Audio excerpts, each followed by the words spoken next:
এই জায়গার মধ্যে তিনি একটা মাজলিসের আয়োজন করা হয়েছে। সাধারণভাবে আমরা যেটা বলি ওয়াজ মাহফিল, এই ওয়াজ মাহফিল আমাদের দেখতে বলতে সাধারণ বোঝা যায়। এই ওয়াজ মাহফিল যেটা দেখতে দেখা যায় সাধারণভাবে, এটা তো স্কিনের কাপড় দিয়া সাজাইয়া আলিম ওলাইলা দূর দূরান্ত থেকে উলামায়ে কেরামগণ কোরআন আর হাদিসের আলোচনা করলা, তারপরে এটা শেষ। আমরা সাধারণভাবে এইটা দেখতে পাই, কিন্তু এটার মধ্যে অনেক ফজিলত আছে, এটার মধ্যে অনেক বরকত আছে, এটার মধ্যে আসলে আপনার আমার অনেক ফায়দা হবে। তবে এই ফায়দা যার হক সকলের নসিব হয় নাই, সকলের নসিব হবে না। এই ফায়দাটা যারা মুমিন মুসলমান, যারা ইমানদার, যারা রসুল প্রেমিক, যারা আল্লাহর ইবাদতকারী, যারা নমাজি, যারা রোজাদার, যারা আল্লাহর পাঁচ ওয়াক্তের নামাজ আদায় করে, যারা প্রকৃত মুমিন, ওদের নসিব হবে। আর যারা ইমানের মধ্যে খলল আছে, যারা ইমান দুর্বল আছে, যারা মদ খায়, যারা গাঞ্জা খায়, যারা সুদ খায়, যারা জিনা করে, এদের নসিব হবে না, কারণ ওদের ইমান দুর্বল, ওদের ইমান দুর্বল। ওদের যদি ইমান শক্ত হতো তাহলে ওরা এইরকম মাহফিলে আসতো। এইরকম মাহফিলে আসলে ওদের ফায়দা হয় না। এটার কারণ হলো ওদের ইমান দুর্বল। ওরা আল্লাহর হুকুমকে মানে না, ওরা নবীর হাদিসকে মানে না, যার কারণে ওরা সুদ খায়, ঘুষ খায়। সুদখোর ঘুষখোর যারা আছে এরার ফায়দা কম হয়। আর যারা প্রকৃত ইমানদার মুমিন যারা, ওদের ফায়দা হয়। বলবেন কিভাবে ফায়দা হয়? আল্লাহর হাবিব মুহাম্মদ আরবি সাল্লাল্লাহু আলাইহি ওয়াসাল্লাম ফরমায়, ও আমার সাহাবায়ে কেরামগণ, তোমরা জমিনের মধ্যে জান্নাতের বাগান যদি দেখতে পাও, তাহলে সেই জান্নাতের বাগানের মধ্যে ঢুকে যাও। আর ওই বাগানের মধ্যে ঢুকে তোমরা জান্নাতের ফল ভক্ষণ করো। সাহাবায়ে কেরামগণ সওয়াল করেন, ইয়া রাসূলুল্লাহ, নবী গো, আমরা জানি মানুষ মারা যাওয়ার পরে জান্নাতে প্রবেশ করবে, জমিনের মধ্যে আমরা কোথায় জান্নাত পাবো? আল্লাহর হাবিব বলেন, ও আমার সাহাবায়ে কেরামগণ, জমিনের মধ্যে একটা জান্নাতের বাগান আছে, ওই বাগানে যদি তোমরা ঢুকতে পারো তাহলে তোমরা ওই বাগানের ফল ভক্ষণ করিও। জমিনের মধ্যে জান্নাতের বাগান আছে, ওই বাগানে ঢুকে তোমরা জান্নাতের ফল ভক্ষণ করিও। বলেন জান্নাতের বাগান জমিনের মধ্যে কোনটা? আল্লাহর হাবিবে ফরমায়েন, ও আমার সাহাবায়ে কেরামগণ, ওই জান্নাতের বাগানটা হলো যেই জায়গার মধ্যে তোমরা দেখতে পাইবা কোরআন আর হাদিসের আলোচনা হয়, যেই জায়গার মধ্যে দ্বীন ইসলামের আলোচনা হয়, যেই জায়গার মধ্যে ইসলামিক ধর্মীয় আলোচনা হয়, যেই জায়গার মধ্যে আল্লাহ এবং আল্লাহর রসুলের গুণগান গাওয়া হয়, ওই জায়গাটি হলো জান্নাতের বাগান। সুবহানাল্লাহ, সুবহানাল্লাহ। যে জায়গার মধ্যে কোরআন আর হাদিসের আলোচনা করা হয় সেইটা হলো জান্নাতের বাগান, সেইটা হলো জান্নাতের বাগান। আমরা নাশুকুর বান্দা, আমরা হলাম কি নাশুকুর, শুকরিয়া আল্লাহর আদায় করি না। আমরা দুনিয়ার মধ্যে জান্নাতের বাগান পেয়েও জান্নাতে আসতে পারি নাই। আমরা দুনিয়ার মধ্যে জান্নাতের বাগান পেয়েও জান্নাতে আসতে পারি নাই। নাশুকুর বান্দা, নাশুকুর বান্দা।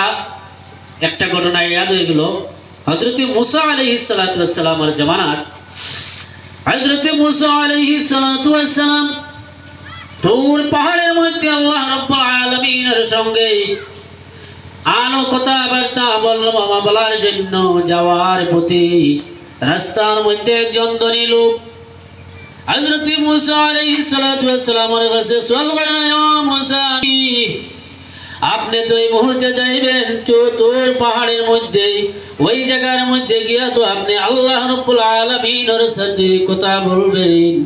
আল্লাহ রাব্বুল আলামিনের কাছে জিজ্ঞাসা করিয়েন, আমার যে এত ধন, আমার ধন কমানোর কোন রাস্তা আসেনি।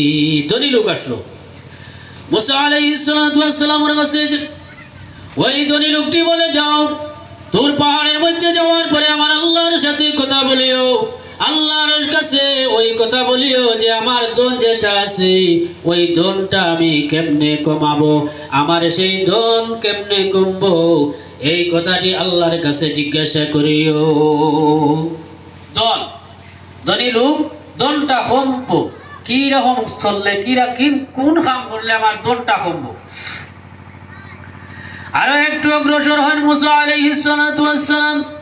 ওর পরে আরেকজন ব্যক্তি হযরত মুসা আলাইহিস সালাতু ওয়াস সালামের সামনে উপস্থিত হয়। ওই ব্যক্তি দেখা যায় একজন ফকির ব্যক্তি, ভিখারি মানুষ। ওই ব্যক্তির গায়ের মধ্যে ছিঁড়া একটা জামা লাগানো। ওই ব্যক্তি হযরত মুসা আলাইহিস সালাতু ওয়াস সালামের কাছে সওয়াল করে, ও মুসা, আপনি তো কোন যাচ্ছেন তোর পাহাড়ের মধ্যে আল্লাহ রাব্বুল আলামিনের সঙ্গে কথাবার্তা বলার জন্য। ও মুসা, আপনি এই জায়গায় যাওয়ার পরে আমার একটা সওয়াল রাখিও, একটা কথা রাখিও, আমার আল্লাহর কাছে জিজ্ঞাসা করিও, আমি যে গরীব, আমার ধন কিভাবে হবে। দুইজন ব্যক্তি দুই রকম, একজন হলো গরিব আর একজন হলো ধনী। গরিব লোকে চেয়েছে তার ধন, ধনী লোকে চেয়েছে তার ধন কিভাবে কমবো, আর গরিব লোকটি চেয়েছে তার ধন কিভাবে বাড়বো। হযরত মুসা আলাইহিস সালাতু ওয়াস সালাম তুর পাহাড়ের মধ্যে যাওয়ার পরে আল্লাহর সঙ্গে কথা হয়। আমার আল্লাহর সঙ্গে আলোচনা করুন। তার আলোচনা শেষ হওয়ার পরে মুসা আলাইহিস সালাতু ওয়াস সালাম আল্লাহর কাছে জিজ্ঞাসা করেন, আয় আল্লাহ, আমি রাস্তা দিয়ে আসার সময় একজন ধনী ব্যক্তি আমার কাছে সওয়াল করলো, আল্লাহ আপনাকে বলার জন্য। ওই লোকটি অনেক ধনী, অনেক ধনবান, অনেক টাকা পয়সাওয়ালা।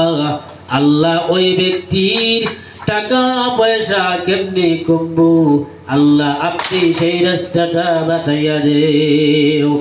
ওই ব্যক্তির ধন দৌলতটা কমানোর রাস্তাটা আল্লাহ তুমি আমাকে বাতাইয়া দাও। ওই ব্যক্তি প্রশ্ন করছে, আমি যাওয়ার সময় ওই ব্যক্তিকে সেই কথাটি বলে যাব। দ্বিতীয় ভিখারি যেটা আসলো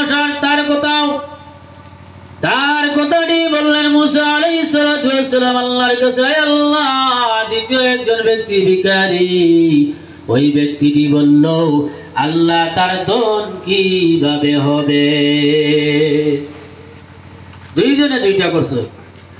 সওয়াল জবাব শেষ হওয়ার পরে হযরত মুসা আলাইহিস সালাতু ওয়াস সালাম তুর পাহাড় থেকে নেমে রাস্তা দিয়ে চলে আসছে। ওই সময় প্রথম ভিখারি লোকটি পাইছে, পাওয়ার পরে জিজ্ঞাসা করে, ও মুসা নবী, আমি যে সওয়াল করলাম আমার সওয়ালের জবাব কি আপনি নিয়ে আসছো? মুসা আলাইহিস সালাতু ওয়াস সালাম ফরমান, ও ভিখারি বিদ্যালু, আপনার সওয়ালের জবাব হলো আমার আল্লাহ বলেন, বেশি বেশি করে আমার আল্লাহর শুকরিয়া আদায় করো।